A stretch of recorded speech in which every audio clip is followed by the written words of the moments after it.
Morning, everybody. It's Dave and Bo.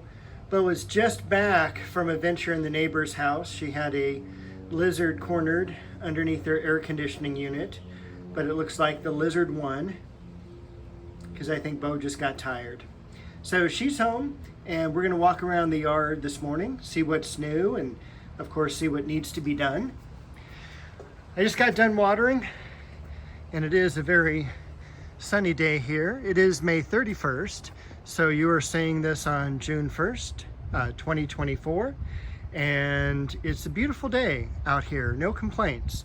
We'll start over here. I did a little bit of work around the tree and did some edging yesterday, started getting rid of the tons of leaves that have fallen down into this bed.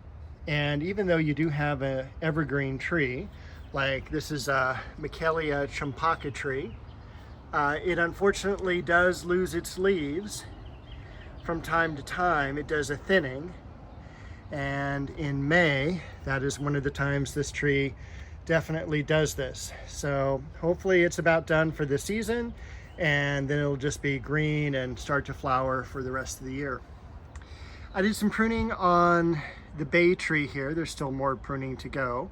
But since I was working in this area here, did a little bit of pruning on that. You can kind of see we got some debris left in the Japanese maple here. This is Red Dragon.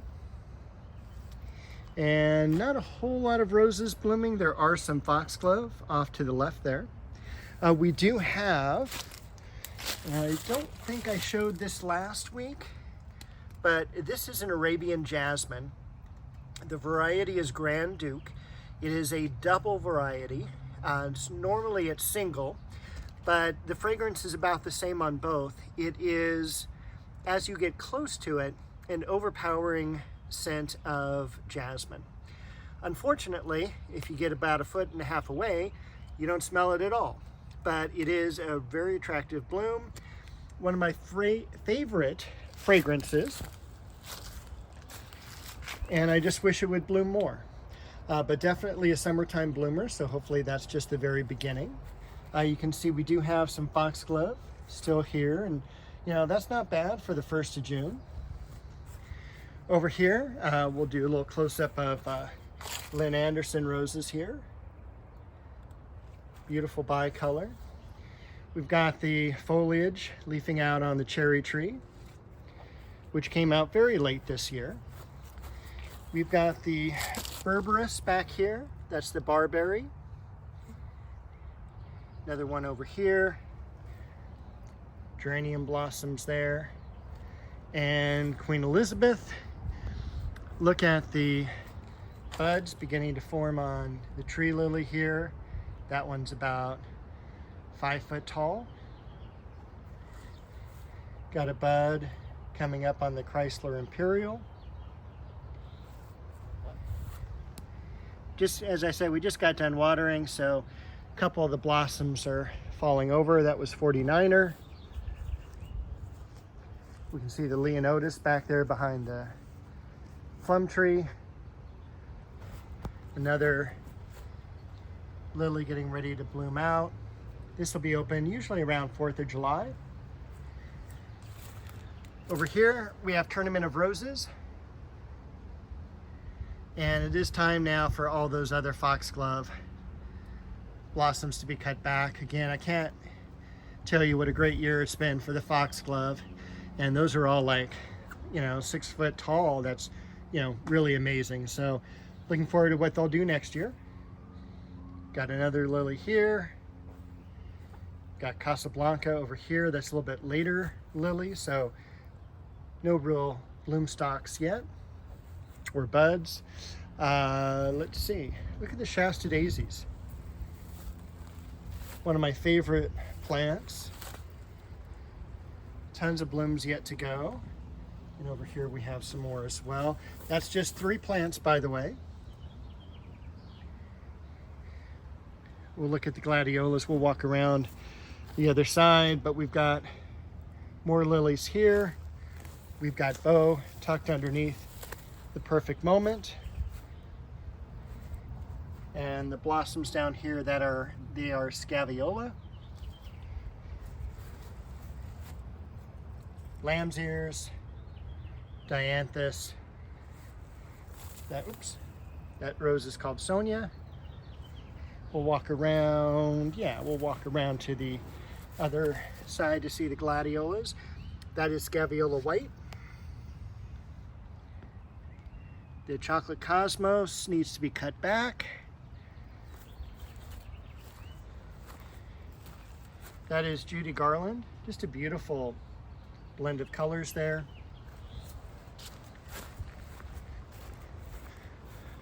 The dogwood looking great, holding up in the heat.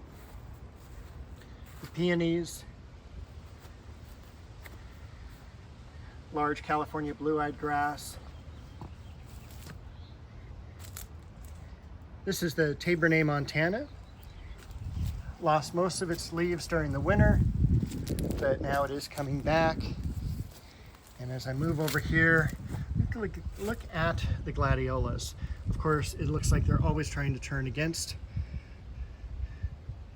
where I'm trying to view them from, but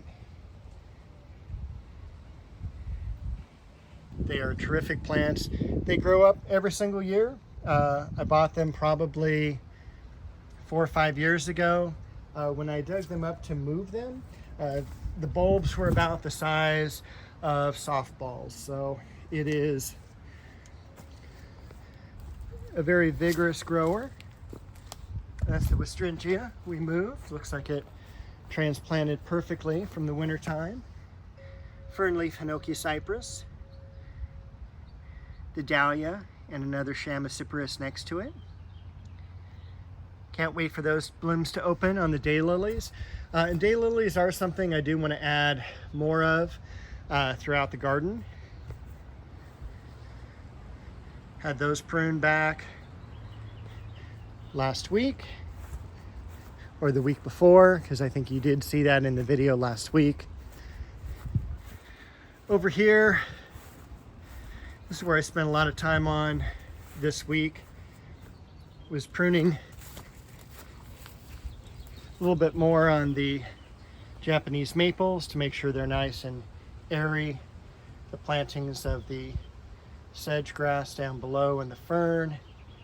The beautiful Wilma cypress that has kind of a lemony scent to it. Got all these weeds out over here. Some gardenias. This is the Jatropha, again leafing out and blooming. So I'm very happy that survived the winter. I also pruned back the Pittosporum. We've got the Clivia there. I have been covering it up when it's been sunny first thing in the morning, but right now it's only got about another half hour of sun before it starts getting shaded by the fence. You can kind of see I took down all the ivy too. Ivy just grew tremendously, still have a ton of it to prune. We've got the other Japanese maple here. The Elizabeth magnolia. The car driving by.